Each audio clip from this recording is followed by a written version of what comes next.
For you are beyond anything we can ever think or say.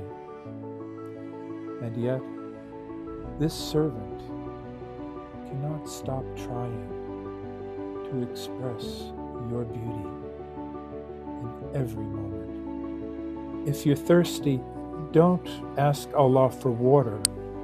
Ask Allah to increase your thirst. This is a spiritual metaphor, right? Each soul must find its way to truth within the context that they find themselves. Rumi was able to be more explicit about the nature of love and to unfold it, to let it blossom in his beautiful garden. And that awesomeness, the evidence for it we see today, where he's bringing many people to the reality of Islam. Just clearing the space, polishing the mirror, is the most important thing we can do. Polishing the mirror of the heart, of those compulsive thoughts and compulsive desires. Insan al-Kamil is the one who has potentially the capacity to manifest whatever divine name is appropriate in a particular moment. Anyone who's not drunk with God is a mere child. It's an incredible expression of what it is like to be free of self, even in the midst of jihad. So he gives a very high place to Imam Ali, being the embodiment of thou didst not throw when thou threw, but Allah threw.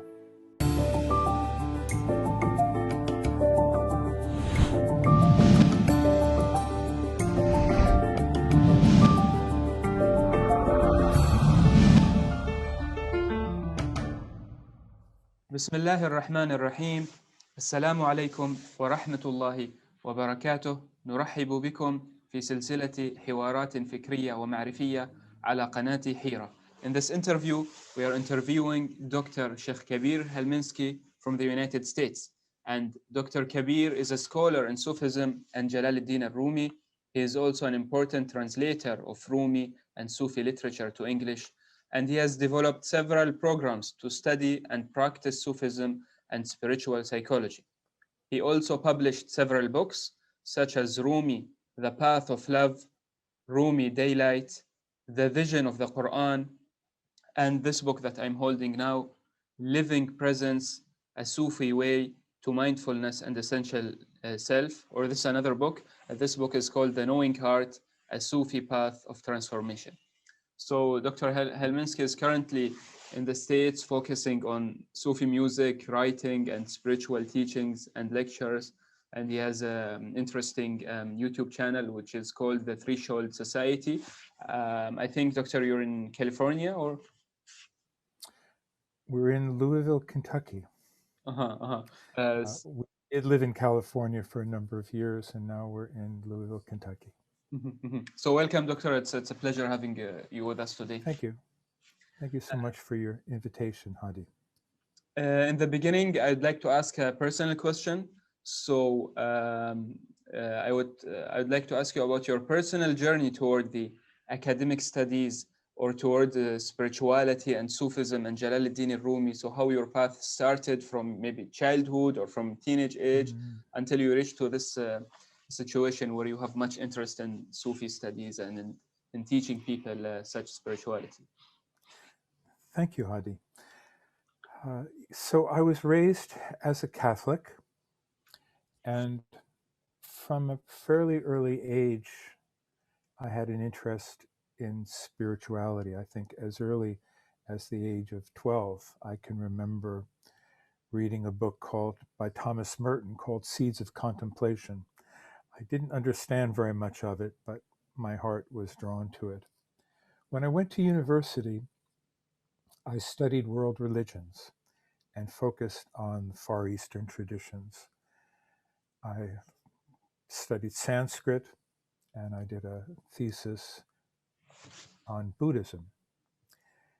After I graduated,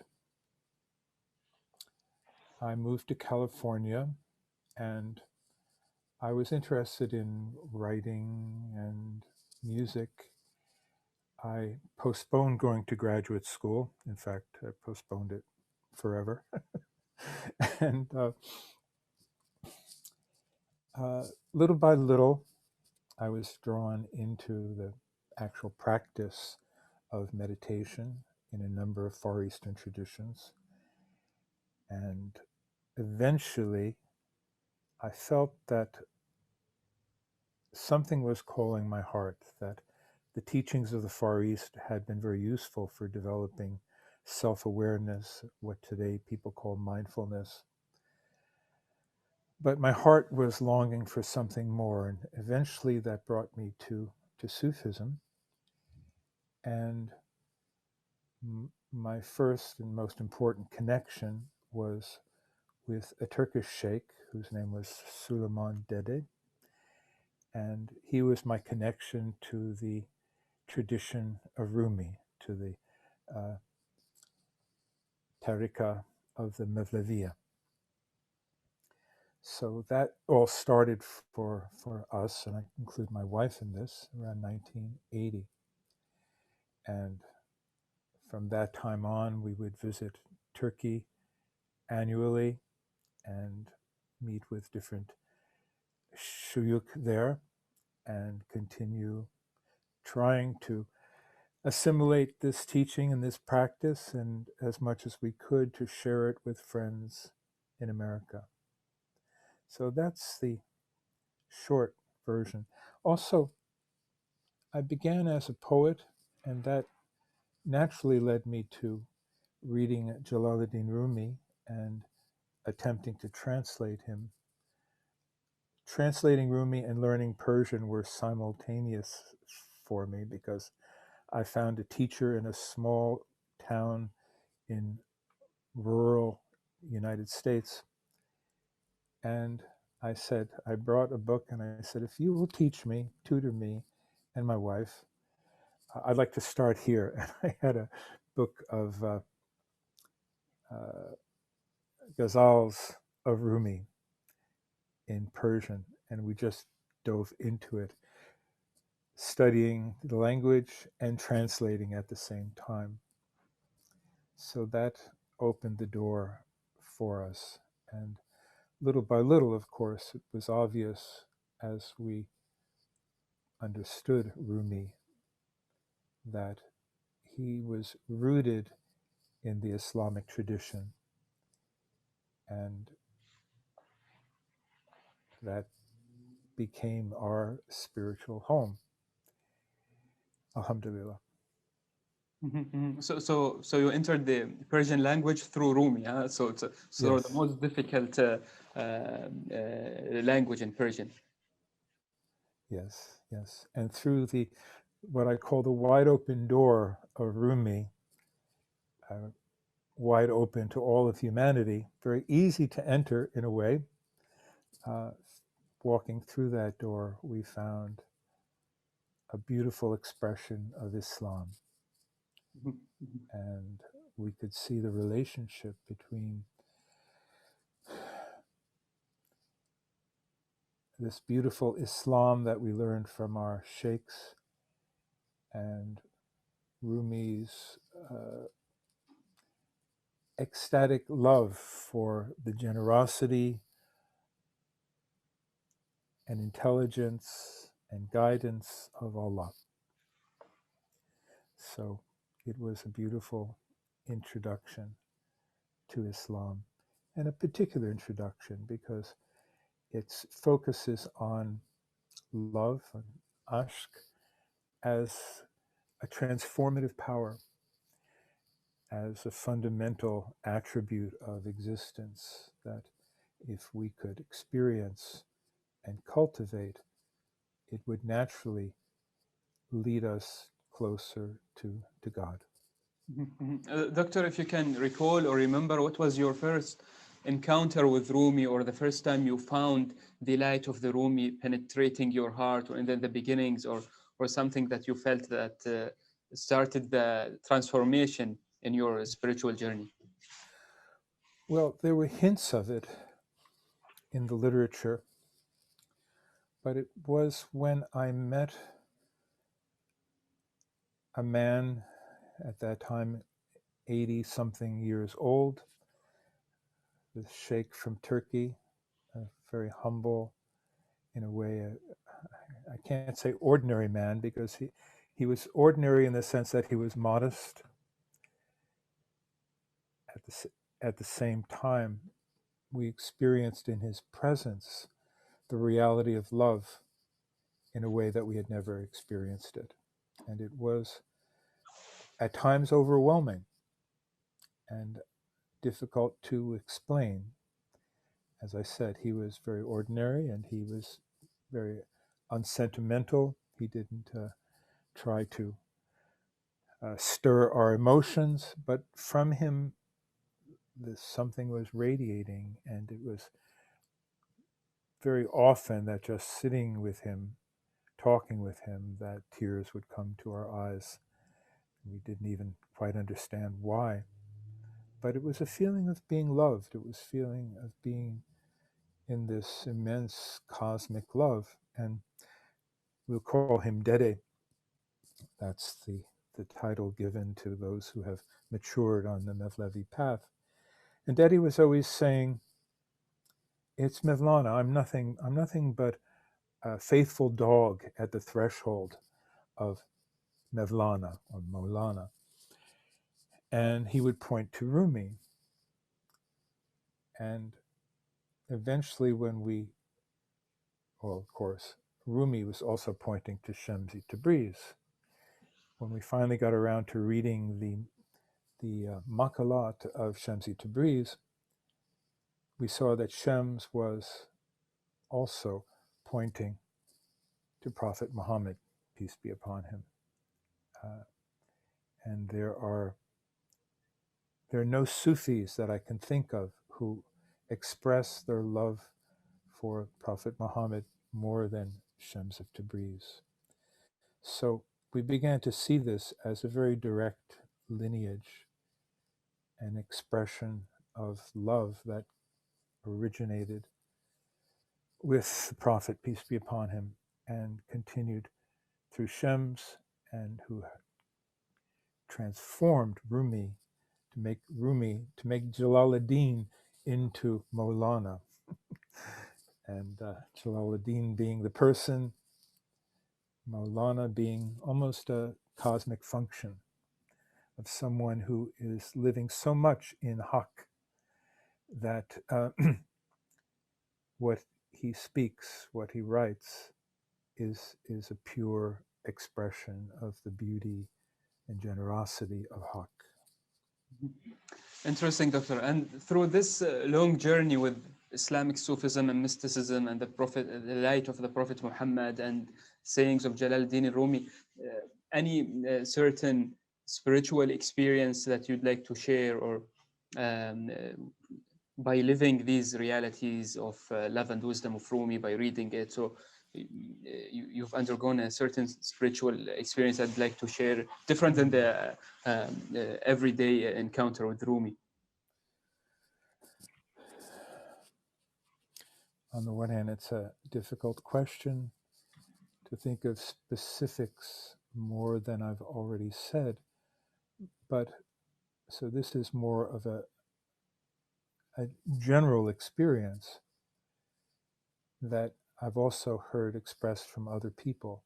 It was as if we were brought into a magical landscape of divine love. It was as if we entered a fairy tale. Could this be true? Could the generosity of Allah be this great and this beautiful? And it transforms every aspect of your life. And I remember asking my sheikh, we experienced so much love in your presence. How did this develop in you? And he said simply, I was a young man and I realized that I loved Allah. And every day since, that love has grown and grown and grown. So in our experience, there is this phenomena which we'll call baraka, and that there's a particular baraka that comes through this lineage, as I've identified it, that is the very transformative power of love, and it touches every aspect of one's life. And I was just so amazed at what it was like to be around the masters of love. And our sheikh was not the only one. There were others. And yes, it was just encountering something so precious. Shams of Tabriz says, those who join together with us, if they had not been praying, they will begin to pray. In other words, to perform salat. But their salat will be an expression of their happiness. So this is the way the path opens up. Not as a command, not as a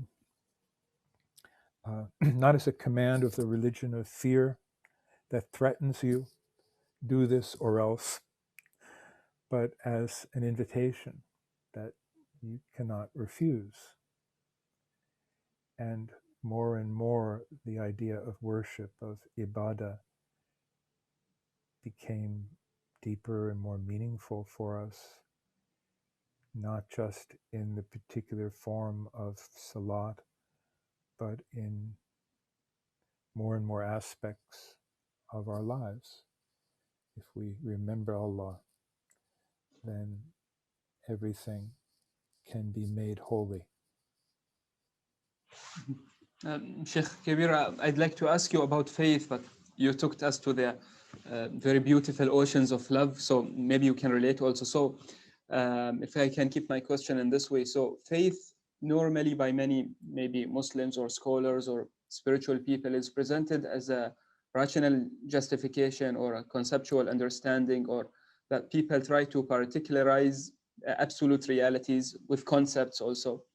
But on the other hand, we find that faith is also a matter of ongoing spiritual experience, emotions, feelings, the feeling of God's presence in everyday life, and realizing His infinite manifestations all around us, and the reality that we should seek to strengthen in ourselves in an unending journey.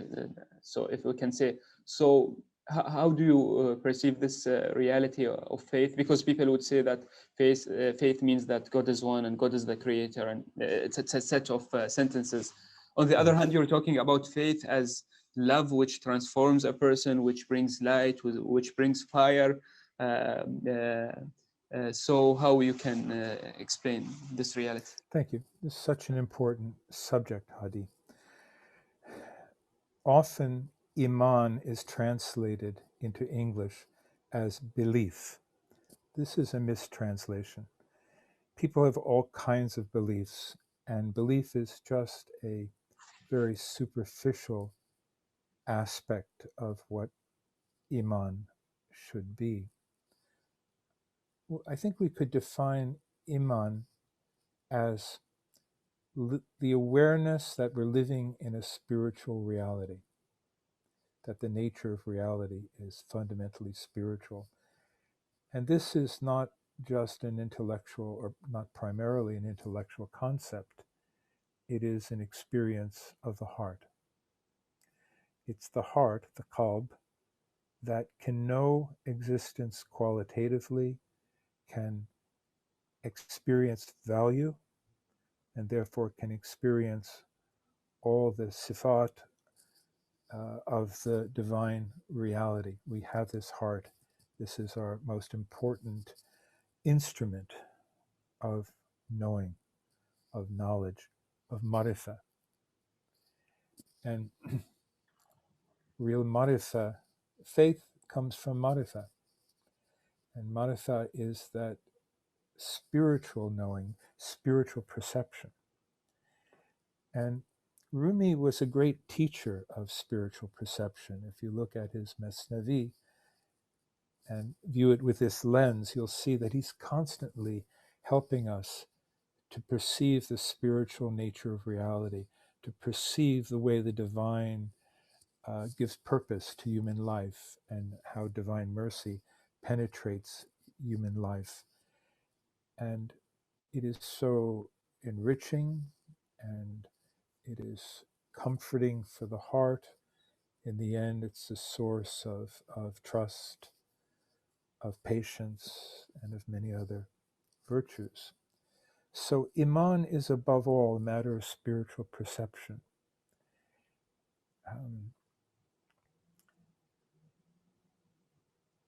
And that spiritual perception can be cultivated through spiritual practices that involve a shift in consciousness. The word hudur in Arabic and huzur in Turkish is the key. But what is this huzur? I wrote a book called Living Presence, in which I explored the meaning of presence, and I like this as a translation for huzur. There's actually a beautiful hadith that says, there is no salat without huzur. Okay? So if we're not in a state of presence, we're not even really capable of doing salat, truly.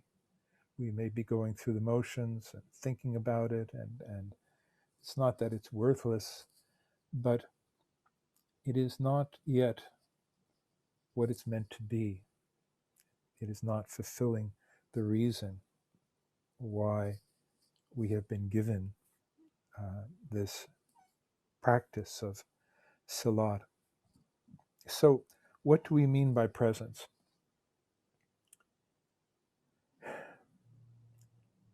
Imagine, let's just think about the human being.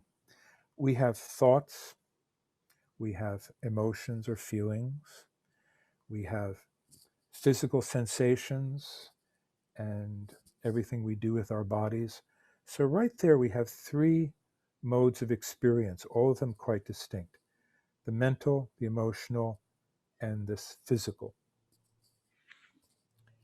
Most human beings are living very partially in one of these more than the others, sometimes exclusively in one.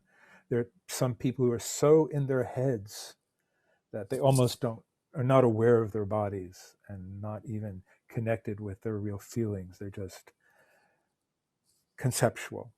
Others are in their emotions. They're always being swayed by their emotions and governed by their emotions. And others are just entirely concerned with either the pleasures of the body, or it could be the pain of the body. In a way, it doesn't matter. When we are in just one of these modes, we're living an incomplete and not fully human existence. Presence is a point of awareness above these functions. Imagine a pyramid, and the apex of the pyramid is the point of presence, of a comprehensive awareness that can encompass our thought, our feeling, our bodies. Now, when we practice salat, and if we can understand that salat is not just an arbitrary command by a frightening power, but a method for training us in complete humanness, in basic humanness. We're not even yet talking about high spiritual attainment. We're just talking about reaching a healthy human level of existence. In salat, if we gather ourselves in presence, we are reciting whatever it is, whatever surah or Fatiha we're reciting, We're aware of that. We also should consider that we are face to face with the divine. We are here to serve and worship the divine, not as a concept, but as an emotional condition. We should be a little bit in awe, right? Finally, awareness of the body, awareness of our breath, awareness of sensation, right to the tips of our fingers, to the soles of our feet. We have a full body awareness. We have awareness of the humility of standing before God. And we also have awareness of our intention, which precedes all of this, and whatever of the formulations we are reciting mentally, the Fatiha and ayats. So imagine if we could truly pray like this. We would be cultivating presence. And the extraordinary thing about presence is that it also gives us a perspective on our nafs, which we need a perspective on. Otherwise, the nafs encompasses us. We know nothing. Everything is viewed from within the context of this, usually, nafs al-amara, or some lower stage of the nafs. We need a way to step outside of that prison of egoism and all the thoughts and emotions associated with it.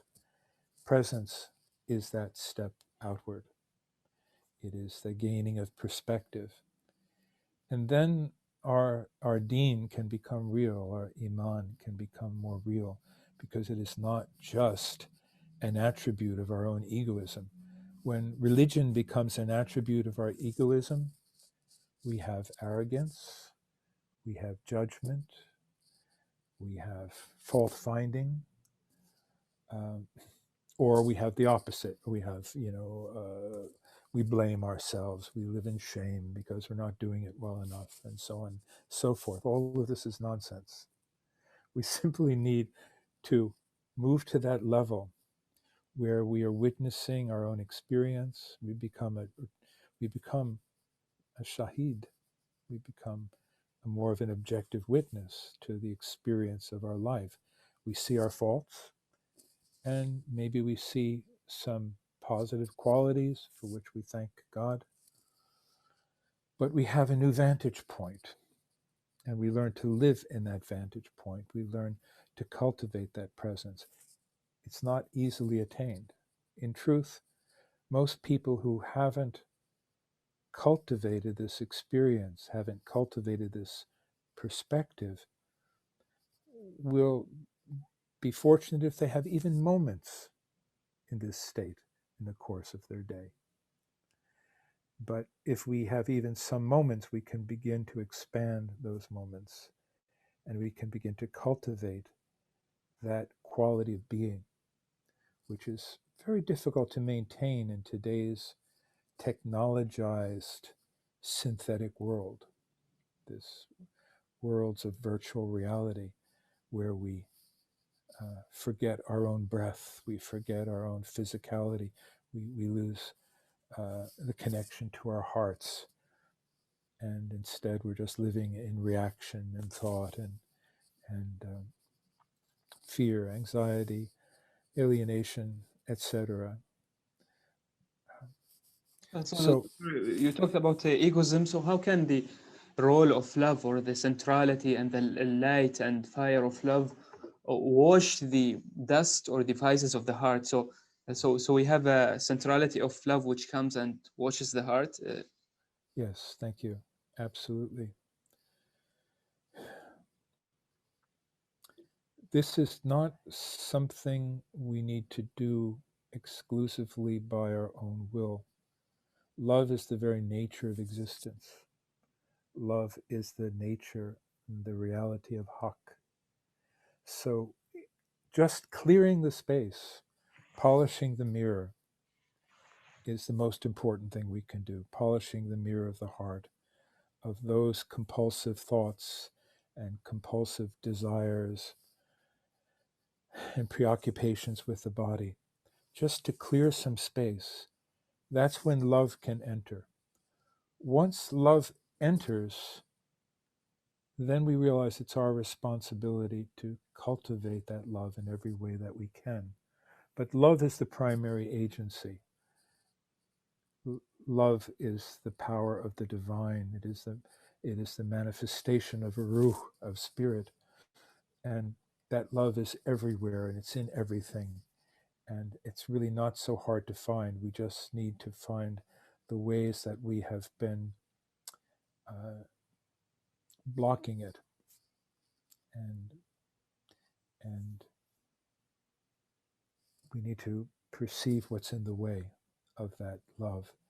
So if a person can just simply empty themselves, saying La ilaha, every La ilaha, just empty yourself with that negation on the out breath. And then on the in breath, Il Allah, receive what divine presence has to offer. So simple.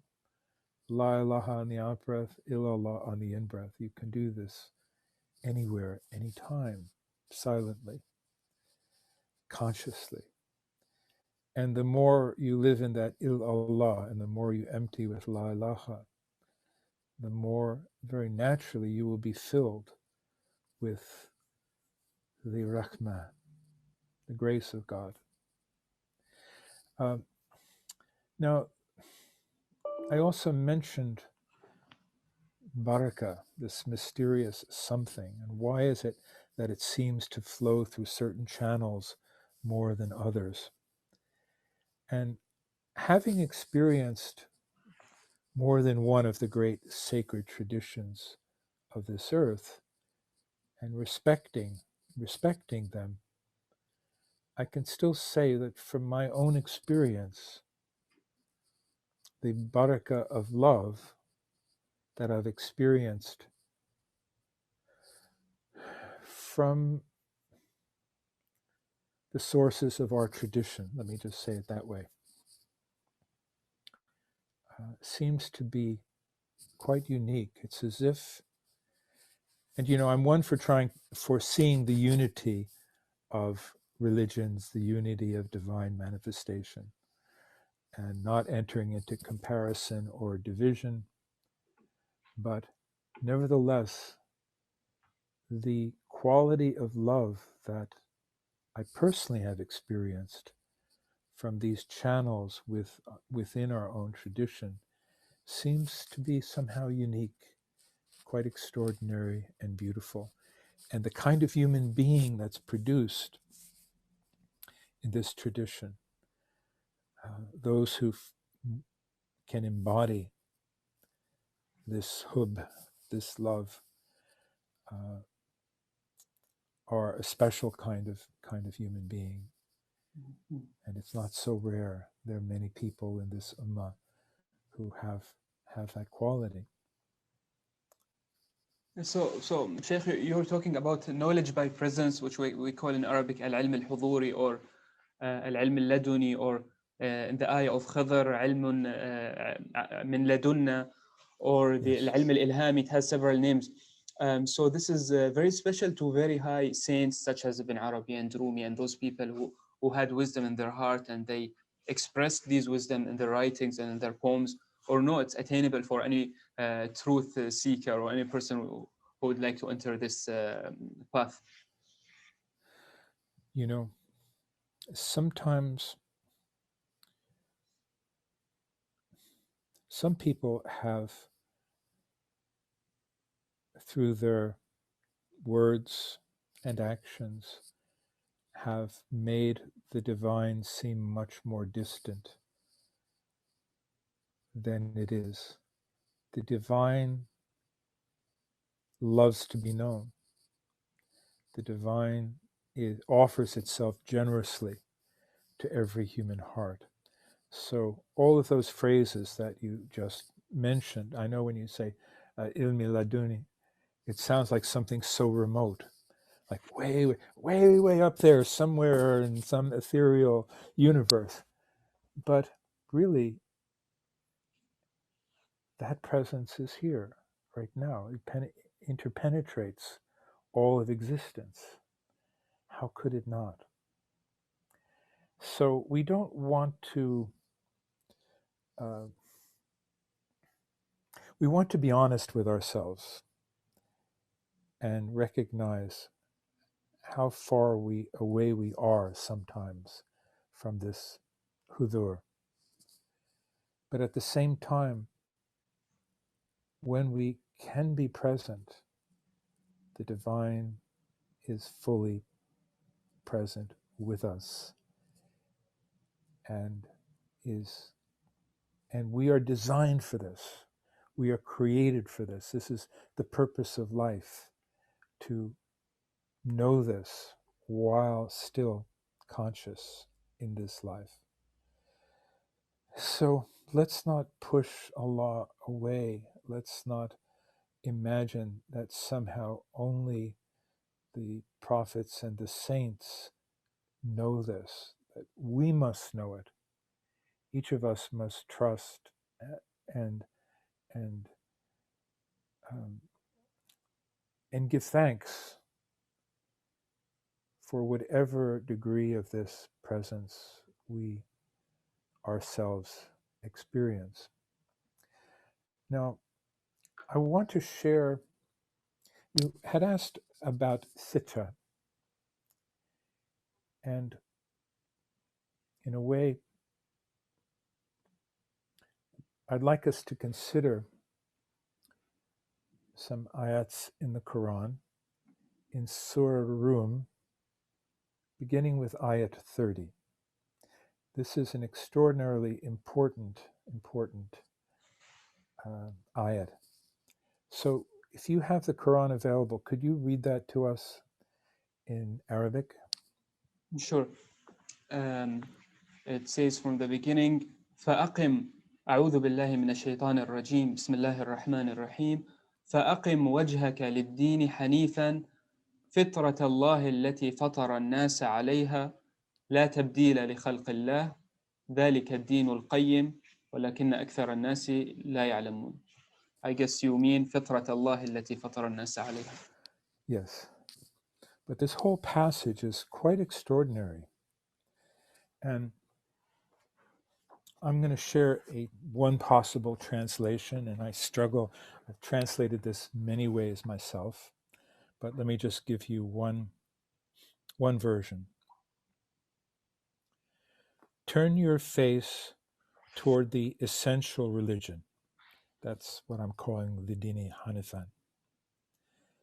Turn your face toward the essential religion, the innate nature that was originated by God, the fitra that was originated by God, as a natural way for people. What God has created is not to be substituted. That is authentic religion. That is the Dina Qayyim. But most people do not know it. So turn your face towards this essential religion, which is the purity of one's own being, created by God, and not to be altered. And in other words, to appreciate this fitra that we have, and that religion is what reveals this fitra, and sin, if you will, is what covers it or distorts it, corrupts it. So this is the essence of Islam. It is to protect our fitra, to honor it, to know it, and all the things that help to protect and reveal this innate, pure nature within the human being, and of course beyond the human being as well. And then it goes further than that. because it's the following ayats are also quite important. And so turn to him alone, be mindful of him, establish worship, free from idolizing tendencies, and from those who split up their religion and become sectarian, each exulting in their own faction. So those who break the religion apart, the deen, the great deen that has been given to humanity, those who sow division and focus on sectarianism and so forth. So all of us, these three ayats are beautiful and an essential reminder of what our task is and what the deen is and what our fitra is. Sheikh, actually, this was a great introduction for another topic which I always think about, and I'd like to ask you about and know your opinion, which is the relation between religion and faith, or the religion of fitra, the religion of love, and the issue of religious pluralism. We have this wisdom that says there are as many paths to God as there are human breaths. الطرق إلى الله بعدد أنفاس الخلائق. And then there is also a poem for Ibn Arabi, which he says that my heart has become capable of accepting all forms. Maybe we'll come to it if we needed to talk in depth more. But so can we say that there are many different paths for many different souls that exist on this earth, because people are born with different societies, cultures, languages, races, religions, sectors. And so if people were very sincere and they were seeking to reach towards reality with pure hearts, they can reach from all around, so we have a circle and all the people are trying to reach to the middle. And especially that even Ibn Arabi and Rumi, I guess they talk that the prophets also, they represent different souls, because each prophet is a manifestation of several divine names, which is different than another prophet. So how can we interpret the issue of religious pluralism and faith for different people? Yes. The Quran can be viewed as the criterion, the furqan, for helping us to distinguish what true faith and what real religion is. If our religion is not surrender, submission to divine reality, it's not religion. It's a human game. It's a corruption. So, of course, you know that ayat X says, with God, the only religion is Islam. But that does not necessarily mean that the manifestation that goes under the name of Islam today is an exclusive, has an exclusive monopoly on truth or represents the one true religion. Not at all, because we can find idolatry within Islam. We can find all kinds of corruption within Islam. And on the other hand, we can find pure hearts. We can find true Islam, true surrender in people following other paths and possibly following no religious path at all. So it's not for us to judge other human beings and to try to tell them you should not be on that path, you should be on this path, especially when we're saying you should be on my path. That's likely to be a symptom of egoism itself. So we don't judge others, we allow for what Allah has arranged for all of humanity. On the other hand, and at the same time,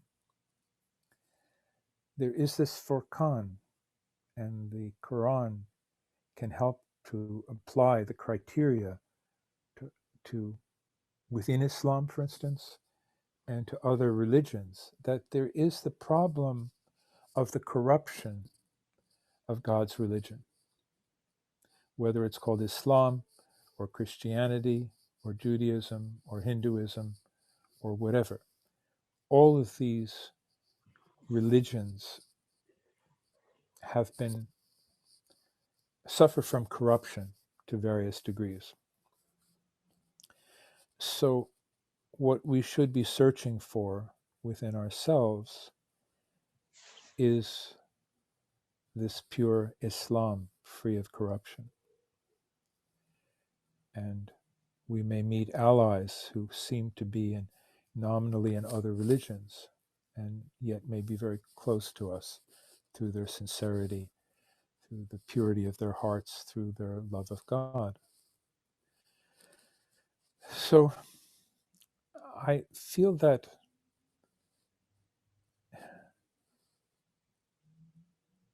Islam at its best, and the guidance of the Quran, and especially the guidance of the awliya, those who have attained nearness to Allah, they can help us to see the true Islam, the true religion, the Dini Hanifa. And I've learned to trust what I'll call the lovers of God, those who approach Allah primarily through love,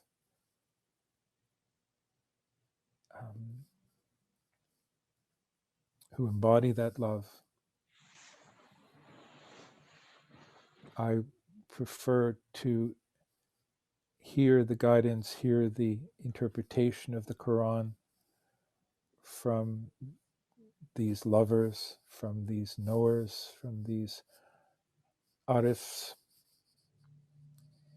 And much more than, for instance, you called me a scholar. Well, thank you for the compliment. I don't know if I'm a scholar or not. I'm certainly not an academic, and my scholarly knowledge is faulty in many ways. But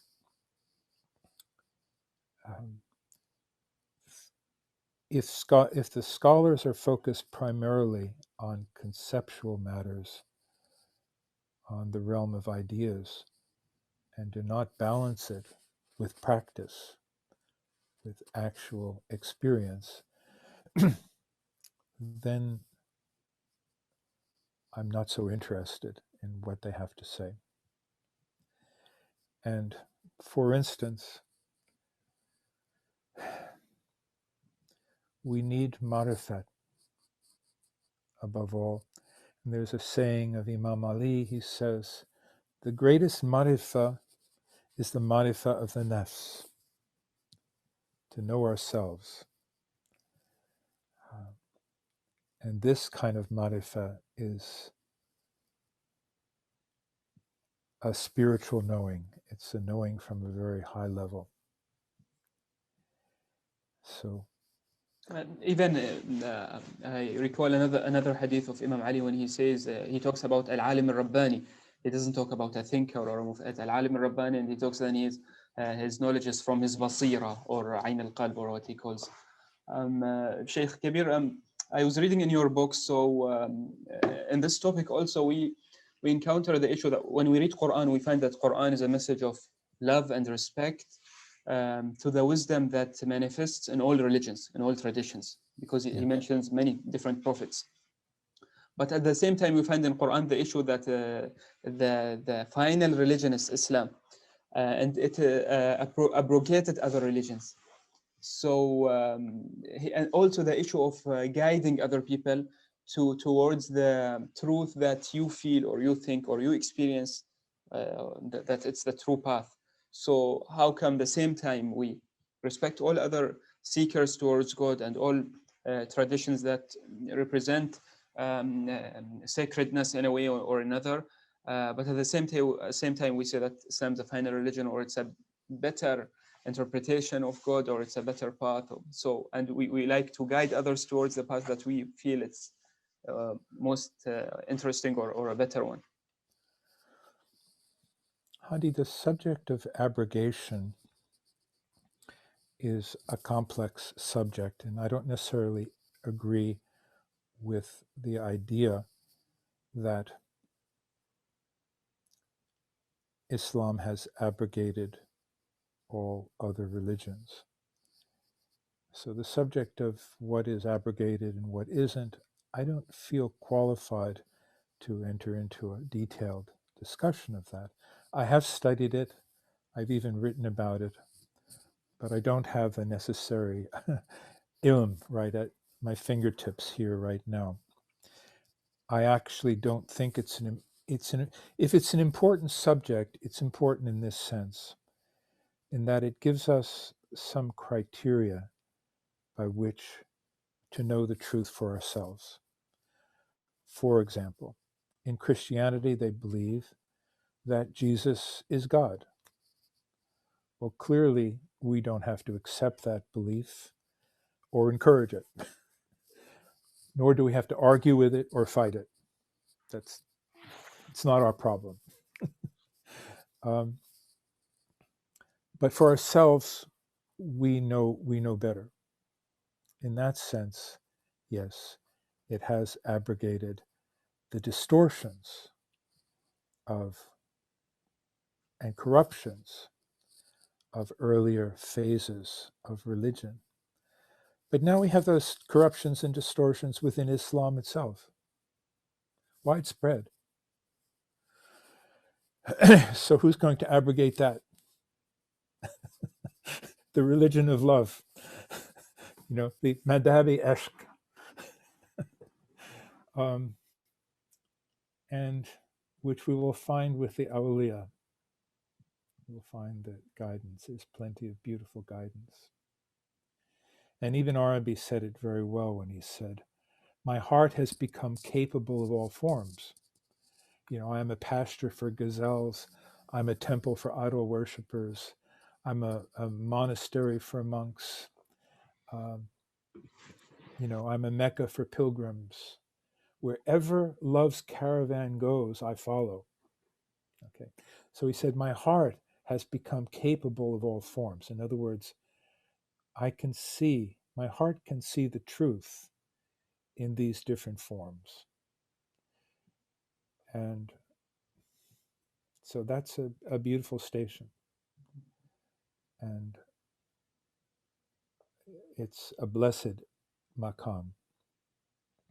Actually, I'd like to ask you about this poem and its meaning of Ibn Arabi. My heart has become capable of all forms.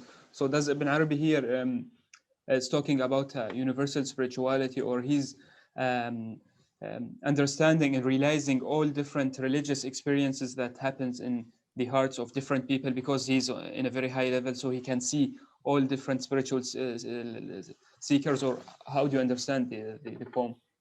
There's only one to be worshipped. Whatever we think we're worshiping. In this, I'm repeating Ibn Arabi. He's saying, even if you think you're worshiping something else, you can only worship Allah. But he was speaking of that level that he himself reached, where he could perceive that there is a wholeness, there is a oneness operating in all manifestations to humanity, that the divine's manifestation is so comprehensive that it is not to be found only and exclusively in one religion and not in the others. That was his experience. My heart has been capable of all forms. My heart could know the truth of these different forms. And think how many different forms there are. How many indigenous peoples exist who have had how many thousands of messengers that have come to them.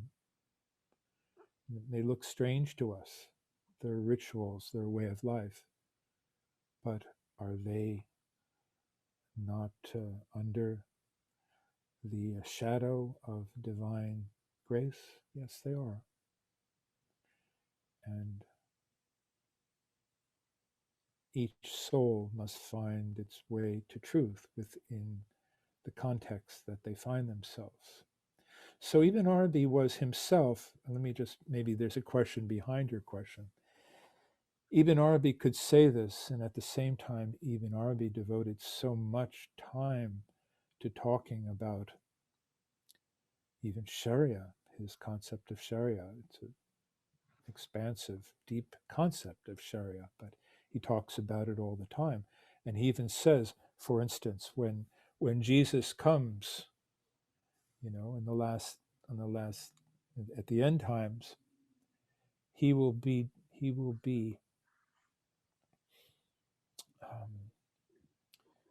under Muhammad's law. He will be judging and he will be acting according to the Sharia of Muhammadiyah. But he also says, I mean, even Arabic is a big subject, but there's an interesting chapter in the Futuhat. It's chapter 366. And it's on the spiritual attributes of the helpers of the Mahdi. And he says, and this is interesting, he says, when the Mahdi comes, he will not be recognized by the ulama.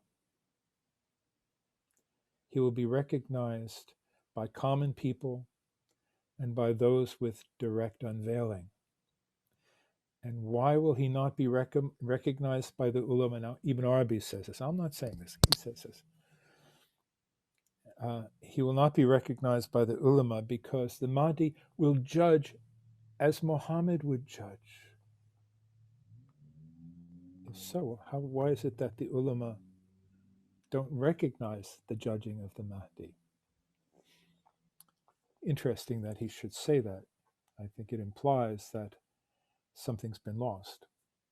Something has been distorted among those who are thought to be the official scholars of the institutional religion. I'm not here to create problems or divisions or judgment, but it's interesting that Ibn Arabi says this. No wonder some people declare him a heretic.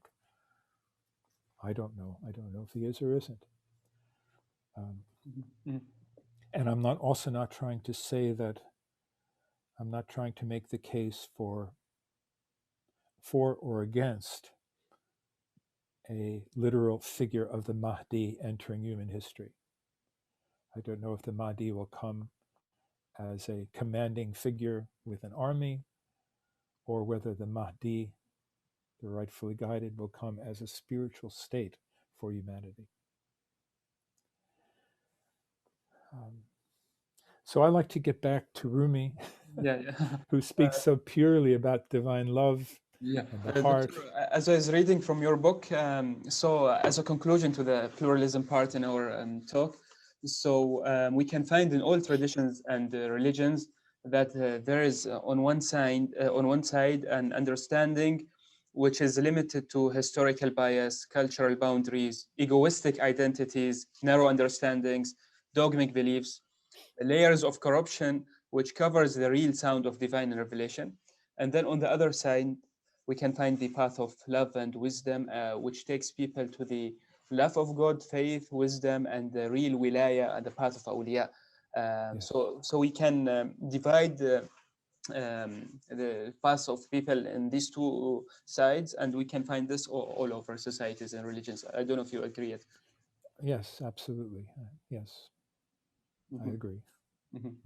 Okay, Doctor, if you can continue our talk, I think we can mention here Rumi. So, did you encounter a place where Rumi presents the spirituality of Imam Ali, or the personality of love of Imam Ali? If you recall any story that we can mention here. Yes, absolutely.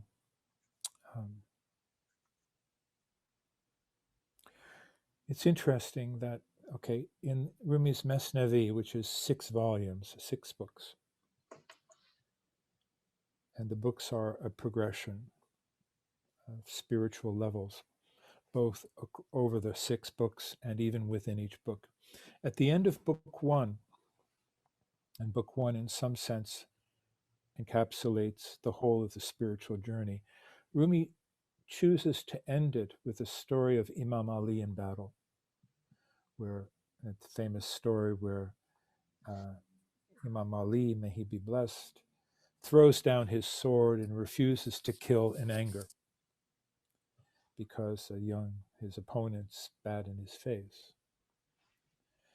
So, and then Imam Ali has this beautiful saying, and that Rumi has put these words in his mouth. And it's an incredible expression of what it is like to be free of self, even in the midst of jihad.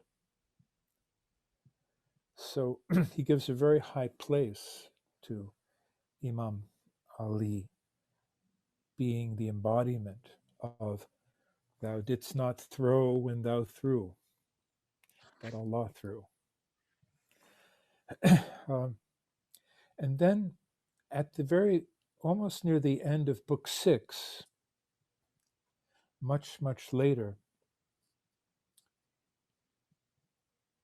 there's a commentary on the hadith that is a commentary on the hadith that says, Man kuntu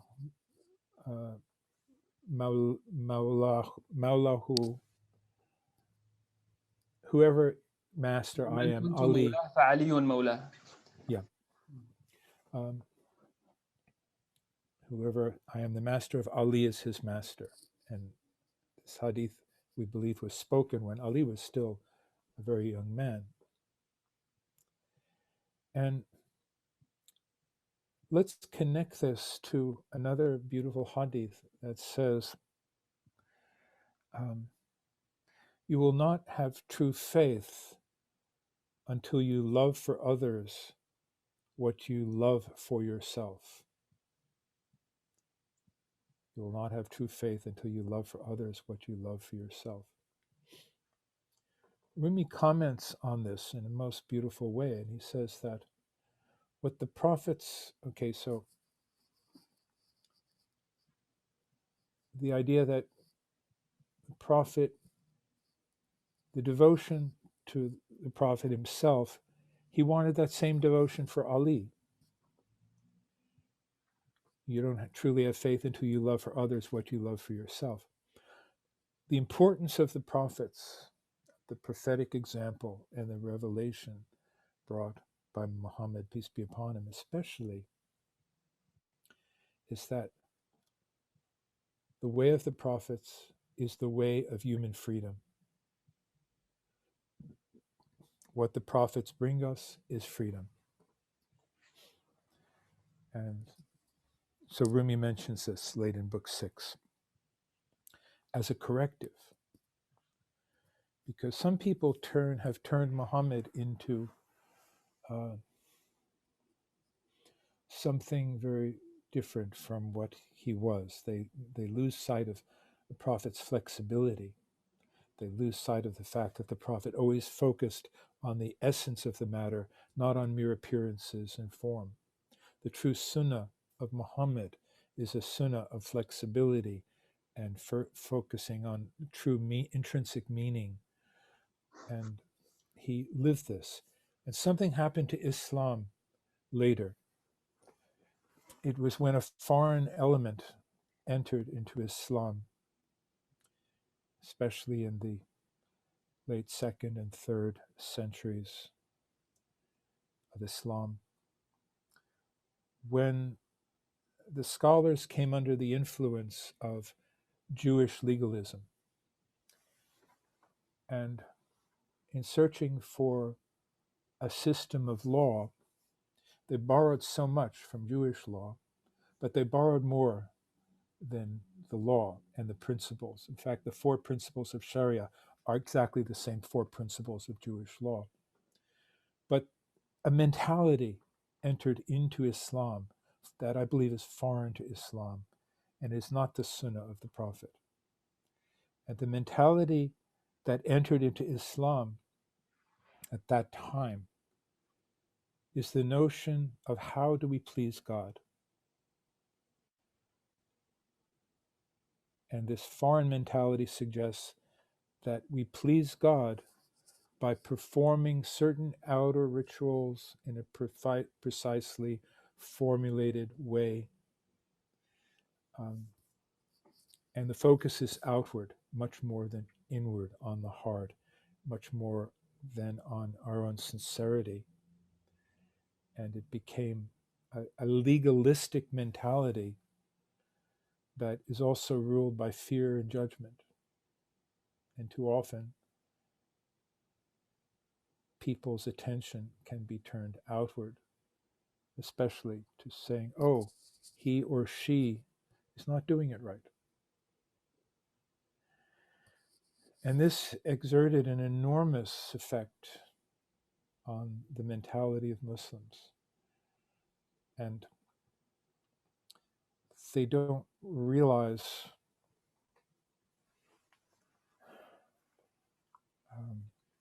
how this waylays us and diverts us from attending to our hearts, from being or from present. the real essence of these rituals and the role of these rituals and where they should take us to. So, Sheikh Khabir, so you talked about faith, love, a pure heart, and fitra. These four aspects. I think there is a fifth aspect which also Ibn Arabi and Rumi and other Urfa talks about, which is the issue that knowledge will lead a person to a state of hira or dahsha. I don't know in English if you call it confusion or perplexity or so wonder maybe. So what's the relation between such high state of love and faith towards God and the state of hira or the wisdom that we have, Rabbi zidni fika tahayyuran? How can faith and love reach a person to a state of confusion? Well,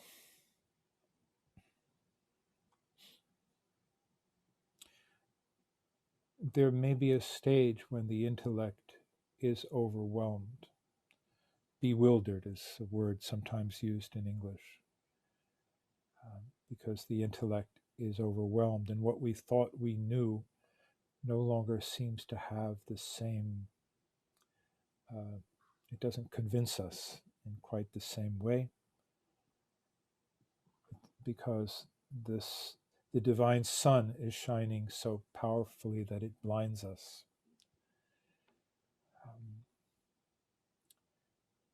How important this stage is and for whom it's important is another question. I don't necessarily believe, and I have not necessarily observed, that every seeker needs to pass through a stage of crazy bewilderment. But sometimes I think we have to distinguish too that how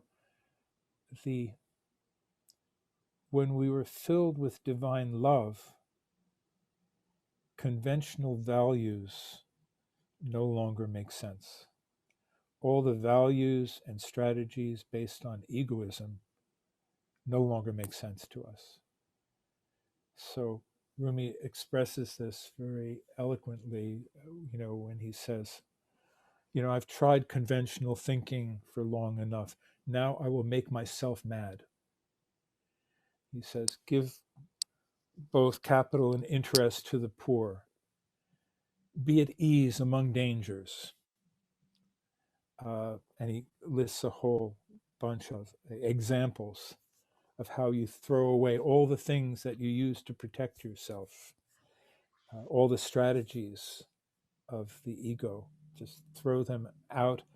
And it looks like craziness to the conventional mind, but it is the craziness, it is the true sanity. Rumi will also say, anyone who's not drunk with God is a mere child. You haven't grown up, you're not mature yet, if you're not drunk with this love of God, what do you know? So some of these ideas can be misunderstood, and sometimes people who don't understand Sufism will try to scare other people away, saying, especially parents, if my son or daughter becomes a Sufi, they're going to give up everything and they're going to move to a mountain cave. And they're going to forget their responsibilities and so on and so forth. But the Sunnah balances that. We have a very grounded, practical path to God. And while there may be periods of intoxicating love where some people may lose their balance, this also happens. Some people receive a kind of enlightenment before they have the maturity to fully embody it. And those people are kind of like helpless junks on the street. You want to protect them until they regain the proper maturity. But that maturity comes itself from the Sunnah, from the example of Muhammad, because Muhammad, peace be upon him, never exhibited quite that state. He attended to his responsibilities. He was a leader. He was practical. Sheikh Kabir, regarding the issue of pure hearts, the hearts which are filled with love and which is empty of ego, the Urafa normally says that it is a manifestation of God's names and qualities. And then when they describe the Prophet Muhammad and the awliya, they say that the Prophet Muhammad is a full manifestation of all God names and qualities. And then we have this hadith which says, or this ayah, to God belongs the beautiful names, so call him by them. وَلِلَّهِ الْأَسْمَاءُ الْحُسْنَى فَادْعُوهُ بِهَا. And then in the ahadith, it says that it's not about memorizing and counting them only, but it's something beyond. It's about embodying and living these names. So if you can explain a bit more about the real faith and real love and becoming a manifestation of God names, that each person should try to seek to be a manifestation of some names to a certain level, to his capacity and ability. Well, a person can dhikr the name Ya Kareem 10,000 times. There's nothing wrong with that. It's beautiful. On the other hand, the person can be Kareem and can invite people to his table and serve them and become the living Kareem. So if it's said that let justice reign in the world, justice will not reign merely because somebody is zikring al-adl. Justice will reign when a human being takes responsibility for justice and begins to act justly and bring justice into manifestation. So it's a beautiful teaching that we have these names and that they represent a whole spectrum of qualities, from the Jalal to the Jamal. And some spiritual people are afraid of the Jalal. They just want to be very Jamal, soft and quiet. But the Insan al-Kamil is the one who has potentially the capacity to manifest whatever divine name is appropriate in a particular moment, in a particular situation. And that all of these names can be reflected through the mirror of the human being to the extent that we have polished our own mirror. We are nothing but reflectors. We do not originate Sabur, we do not, originate Ghafur, we do not originate anything. Everything is sourced in Allah. Everything is with Allah. And all the human being can do is polish his or her own mirror in order to better reflect those attributes. And when those attributes are reflected through us, to say Alhamdulillah and Subhanallah, because everything is with Allah. There is no power nor agency but with Allah. And this allows for the true humility being our awareness of our dependence on God and our interdependence with our fellow human beings, our need for each other, our need to have faithful companions. Sheikh Kabir, back to Rumi. So you explained very beautifully that when we read Rumi, we feel the reality of love and the love of God that penetrates inside our souls. So I don't know if the same experience you feel when you read Quran, like some Urafa says that Quran is name ishq, it's a message of love from God. So it's another experience in the same path, or a more powerful experience of love should be gained when reading Quran, same thing, or? Yes, yes. Although I think my perception of the Quran has certainly been influenced by Rumi, and he's helped me to see what is latent in the Quran. And also, certain things that Rumi and Shams of Tabriz were able to express, it was not anything new. It was not something that Prophet Muhammad didn't know and embody. But at this later period of time, Rumi was able to be more explicit about the nature of love and to unfold it, to let it blossom in his beautiful garden. And this is something beautiful. I think that Muslims are shortchanging themselves, how shall I say this properly, limiting themselves when they say, if I don't find it in Muhammad or the Quran, I'm not interested in it. Because a Rumi, for instance, is of the same spiritual DNA as the source, the origin, the prophet, and the Quran. It is the same spiritual DNA, but it's not DNA that's being used to make a clone. It's a DNA that is, in a sense, following the natural processes of life and unfolding in new conditions of life. And so when Rumi came along, people thought that everything that needed to be said about Islam and about the Quran, etc., had been said. It had all been worked out, and nothing new needed to be added. But then comes Rumi with something quite awesome. And that awesomeness, the evidence for it we see today, where he's bringing many people to the reality of Islam, to the Din al-Haq.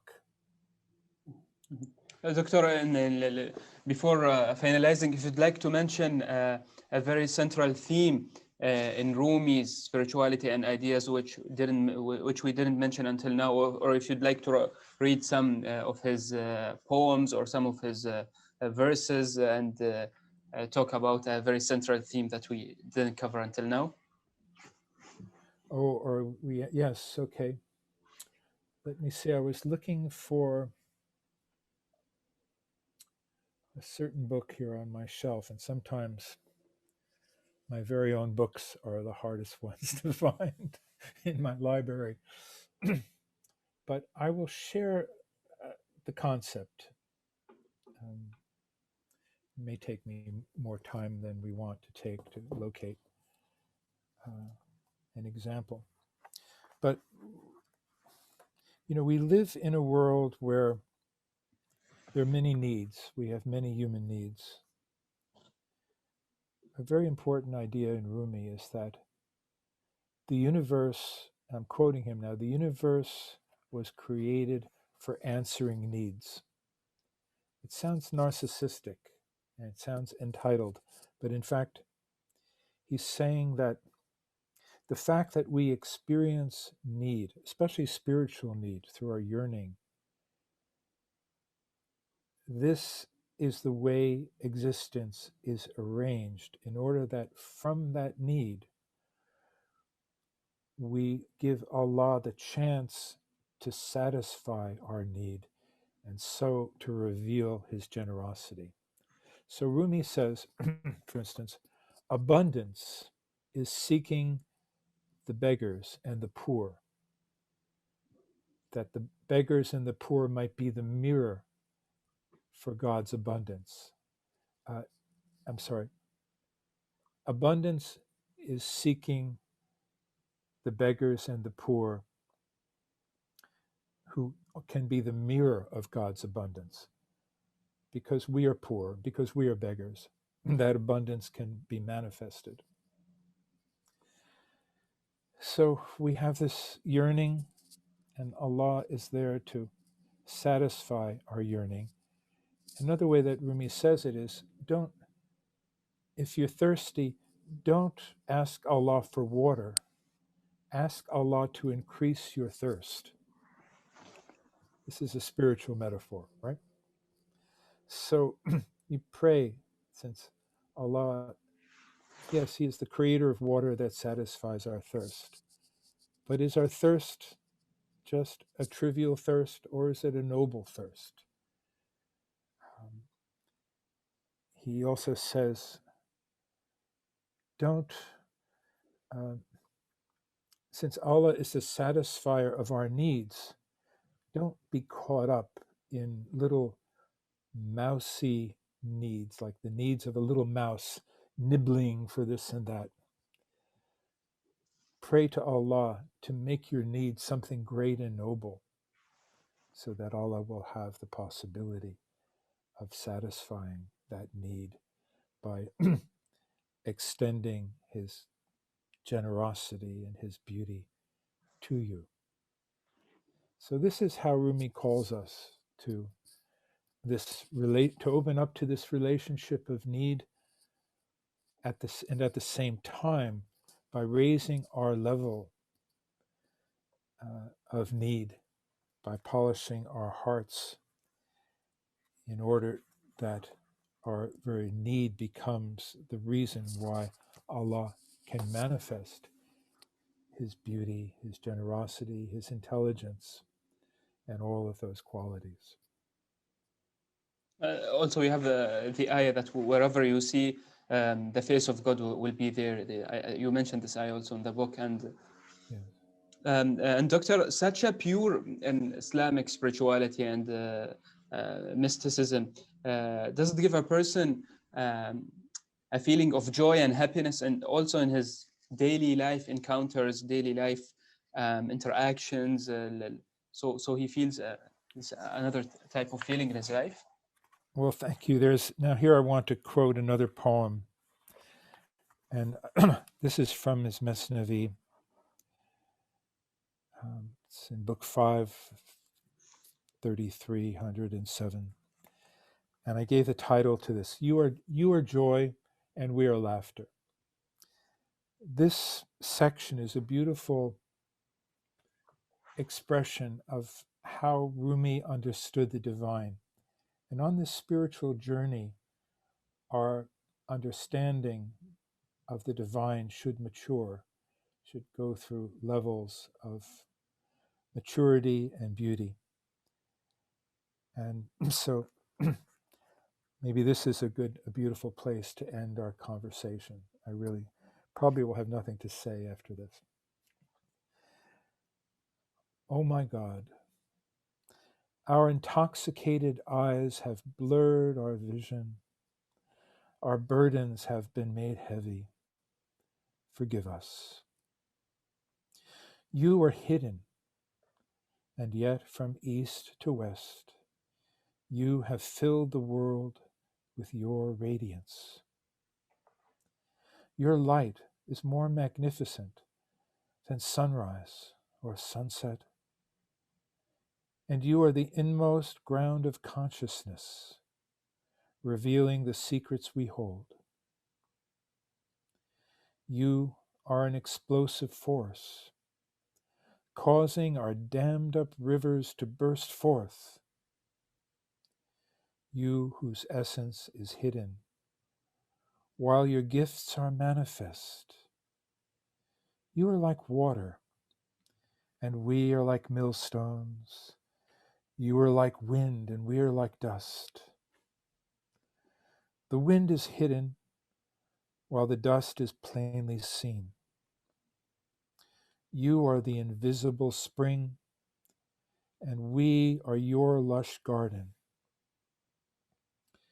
You are the spirit of life, and we are like hand and foot. Spirit causes his hand to close and open. You are intelligence, and we are your voice. Your intelligence causes this tongue to speak.